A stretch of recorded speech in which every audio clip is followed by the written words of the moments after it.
All right. Can you see my screen? Yeah. All right. All right. Actually, no. Sorry, it went. Yeah, now we can. Thank you. All right. So we had already two fantastic talks about the treatment of autoiliac disease. So these are my disclosures. So most important is so I want to have it about a few items like diagnosis, workup, license, patient selection, and so on. So first of all, and Henny made that very clear, what we're talking about is especially the autoiliac disease. So meaning it's not only aortic or only iliac, it's a combination of distal aorta and iliac disease. So that's the region where we actually are going to treat the lesions. So additional information is, so in the beginning, we tried to do our endovascular reconstructions with putting in stents higher and higher. And I did, let's say, the same in the dummy. And you can actually imagine trying to find this in the human body. I can assure you this will fail. Same like this sort of reconstructions where the stents are going higher and much higher than the bifurcation. You can see here that you already go higher than the last lumbar pair of arteries. So also there are a lot of publications already available that when you put in kissing stents to deal with autoiliac disease, that there are a lot of items or topics that could jeopardize your outcome. So that's the reason why we actually created the covered endovascular reconstruction of the aortic bifurcation, or shortly the syrup technique. Yeah. For the moment, there are, let's say, 5 different balloon expandable stents on the market where you could create a syrup with. Yeah. I don't know if in Egypt everything is available, but even in Europe we don't have the availability of everything. So first of all, and this is also mentioned in the previous presentations, diagnosis is also the diagnosis and the workup is always very very important, and I think we'll go very fast about it.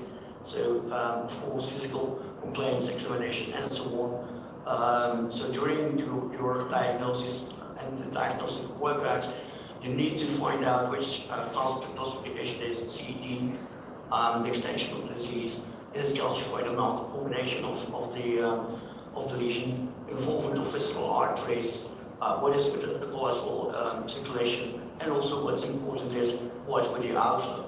Yeah. So, in case of stenotic aortic disease or a combination, so stenotic, then an interval or interluminal regularization is also very possible, where occlusive, you will probably go to the subintimal space. Same is calcified or not, or having a soft flank or a combination, also that will have an impact on, let's say, the decision of the treatment way, and also which material you want to use. What I said, very important is also the collateral and collateral circulation and visceral artery involvement. Yeah. So for aneurysmatic disease, we don't care. We sacrifice mostly the inferior mesenteric artery, but we know that the inferior mesenteric artery and also the hypogastric artery are crucial sometimes in case of collateral circulation. There are a lot of very good publications and presentations on that topic.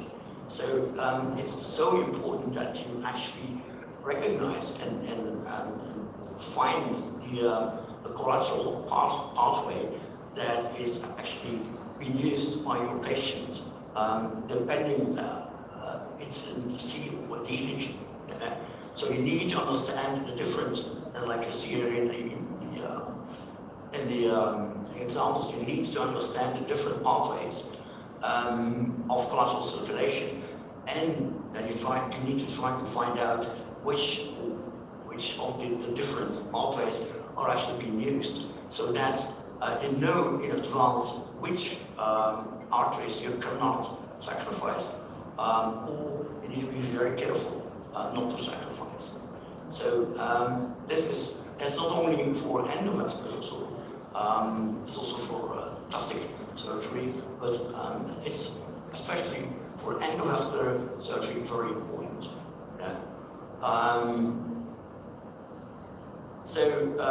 When talking after the collateral circulation, the same with the outcome of the aortal bifemoral prosthesis is the outcome. So you need to see that external, inner, common femoral, deep femoral, superficial femoral, what's the situation? What we mostly do in case of a combination of common femoral calcification or femoral bifurcation calcification is a femoral enterectomy, which come with a patch on the common femoral, and doing then our endovascular reconstructions. Also in case of common femoral and deep femoral lesions, especially the superficial femoral artery is not so important. So the most important is of course the deep femoral artery.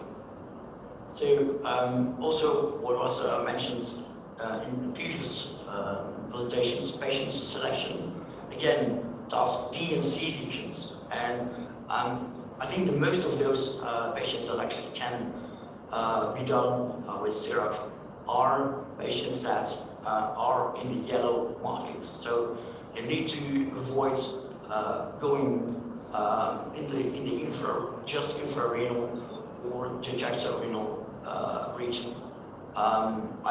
It's possible, of course, we can actually do this with genius syrup, but still, I not completely believe that is the most optimal, or could be the most optimal presentation situation for the patients.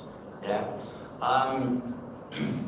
Also, you need to see if a double barrel reconstruction or another bifemoral prosthesis, like I mentioned before, could be a better solution for the patients.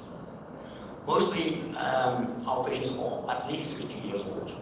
Sometimes they are younger, but then they are having a physiological or an anatomical age that are actually around 70 or 75. And so mainly patients who are unfit for surgery, and where endovascular is the first option. So mostly obese, patients with previous abdominal interventions, multiple comorbidities, and older age. So this is mostly my algorithm is in case of type D. Infrarenal aortic stenosis, depending on the histology of the plaque. So in case of a completely soft plaque, mostly I do a double barrel, sometimes a double barrel kissing covered stent reconstruction. It avoids all of displacement of the soft plaque. In case of mixed plaque, so when the proximal part or the proximal half is being made of soft material, the distal part is calcified, we mostly start, it depends on the thickness of the soft plaque, to, let's say, fix the soft plaque with the deployment of a large self-expandable closed cell stent that actually place the plaque to the aortic wall, and then finishing with the traditional syrup. When the proximal part is calcified, distal part is soft or calcified, we mostly do a syrup. In case of completely calcified plaque, our first treatment option would be syrup, or in case a large IMA is involved, a tubing syrup. So in case of small aortas, recurrent disease, or on different indications, we do still surgery. We're still surgeons. Yeah. Also very important, and I think everything is as important as the operation itself, is the pre-op preparation. So again, examination, CT, 3D reconstructions, measurement sizing, what material do you need, do you want to need, to need here, what could be the problems, and how can I avoid problems, what are the solutions to the problems, and so on, and so on. So it's like a difficult EVAR, yeah. So this is one of the plannings, or different plannings for a syrup. It's not just putting a few stents in an aorta. It's really like a real EVAR. So what we do, we actually make a complete workout before we actually start. Choice between syrup and tube syrup. So most important is there a visible artery involvement, and then maybe the inferior mesenteric artery, lesser in the renal and SMA, but mostly the inferior mesenteric artery. Also, what is very important, always check the SMA, because sometimes you see that also the SMA can be stenosed or can be heavy lesions. So the SMA is stenosed, and or the IMA is larger than 5 millimeters. We always consider a chimney. Of course, with treatment of the SMA in the first stage, if that's possible. In case of renal involvement, and there is no way out, there's no other solution, you could consider chimneys, but then you need a brachial access, either uni or bilateral. We did a few, but this is mostly not, as Hani already said, this is not the first option. Yeah. This is a case example where actually here we have come very low. So just to rehearse the syrup step by step, mainly is aortic bifurcation and proximal of that lesion. Yeah. First of all, we put in a 9 French introducer in the best of the tube, putting on the all upwards to the above the lesion. Yeah. Then, sorry. Peter, we're running sort of close to time, so I would ask you if you would be so kind to try and finish. Thank you. Yeah, no problem. So, yes. So, mainly what is very important is the workout. And as I know already said, recanalization is also very important when you go, if it's not possible from below, then you go from above. Meaning that you need to take also fused brachial artery. So also that is very important. And so in conclusion,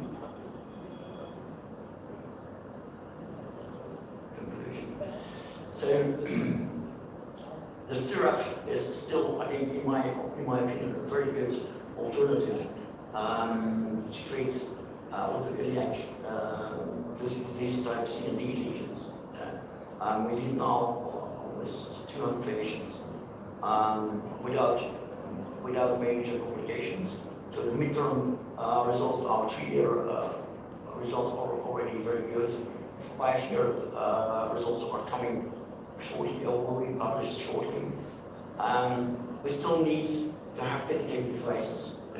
I think that's very important, and also that will reduce the material costs. And and also for them, the treatment syrup is also a very good technique, but you need to know what you're doing, yeah, and for what reason you will do it. Right? It's a much more complex procedure than syrup, yeah.